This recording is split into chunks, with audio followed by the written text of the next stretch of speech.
recorded, and also pre-recorded too, at Otherworlds Film Festival in beautiful Austin, Texas, at the Galaxy Theater on the last day on Sunday. We were joined here with Mr. Harrison. You have an awesome film called Silver Age. Can you tell us what that is about and what the comic book goodness is of that? Silver Age is a short film that I filmed as a TV pilot originally. Okay. Oh, wow. And it's about a character, my character, my age, who's taking care of his grandfather while he's going through Alzheimer's in the interim period between when he was living with his father and also then before they put him into a home.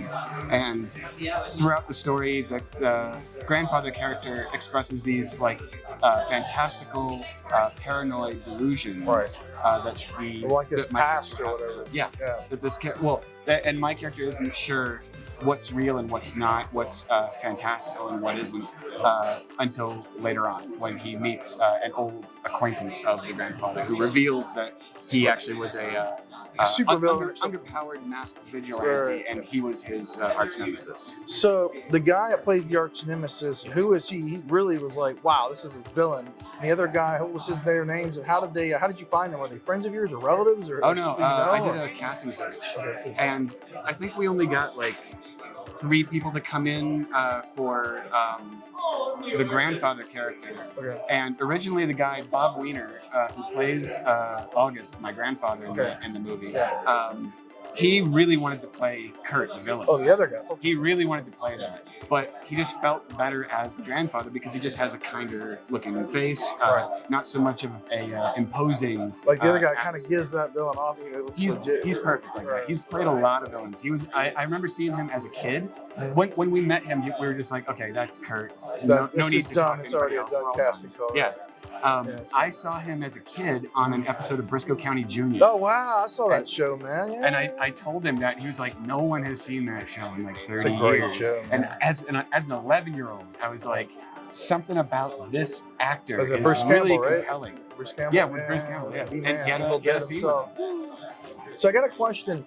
Did this inspire anything in your life? And then based off it, I mean, it's kind of got a comic book feel. Are there any particular comics that you enjoy or enjoyed as a kid that you were pulled from for the Silver Age goodness? I mean, I always liked the Golden and Silver Age era comics. Detective comics, yeah. Batman, Superman, all that kind of Marvel in your early age. Because the Golden Age and Silver Age tended to be more about like underpowered superheroes, and I always find that they're a lot more compelling as characters because not these ones that are like gods like Thor or whatever. Yeah. Well, not that they're bad, but they got so much. No, but there's enough of a separation between them and humans and human agency that it's like, yeah, you're kind of invincible. It just kind of makes it a little less It's just interesting. default, doesn't like it has too much stuff. Which you have more vulnerabilities and more human stuff people can relate to. Exactly. And something like Doc Manhattan went to go watch.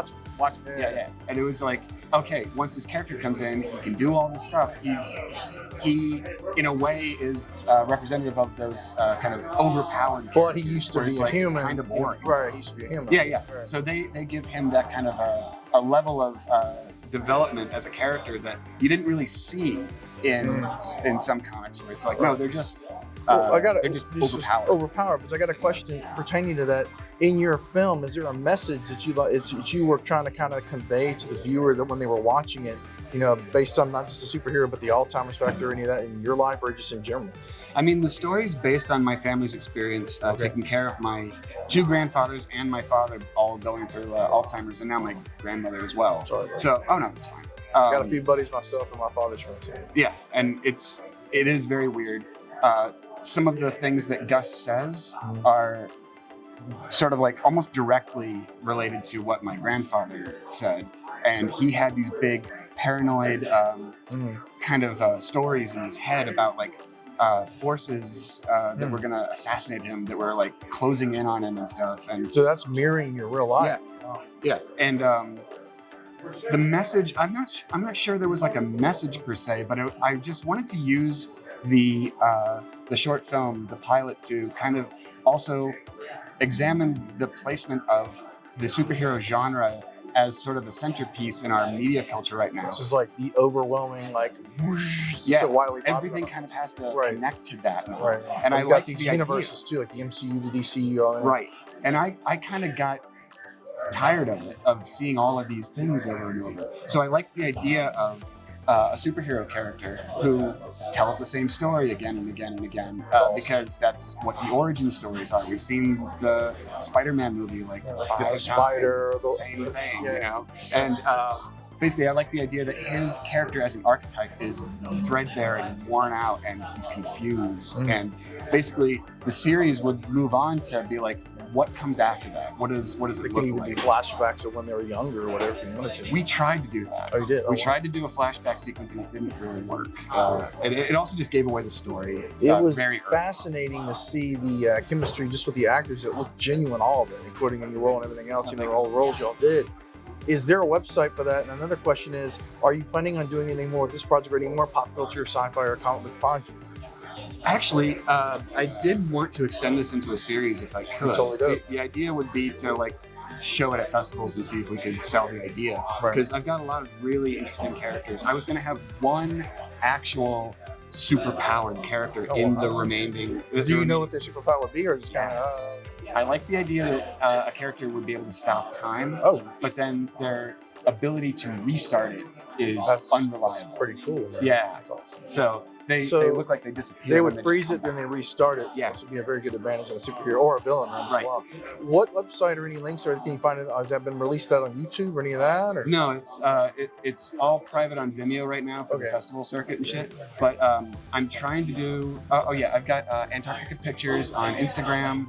Antarctica Pictures also has a Facebook page. That's the production company, that does all the stuff. Yeah. AntarcticaPictures.com? I think it's Or just, just Twitter handle would be on the Facebook too. if you look up Antarctica Pictures on Twitter, Okay. not as a handle, but just as a thing, It'll pop up in the it'll little pop up. I people. can't remember what the name, the shortened version. But was. it'll It bring couldn't it. fit. But yeah. And Check then, out Silver Age, guys. This is Mr. Harrison. He's got a cool film. He's got some other projects. Mr. Harrison's a pleasure, brother. No, thank you very much, sir. This is Almost Sci Fiction coming to you from Otherworlds Film Festival in beautiful Austin, Texas. Signing off.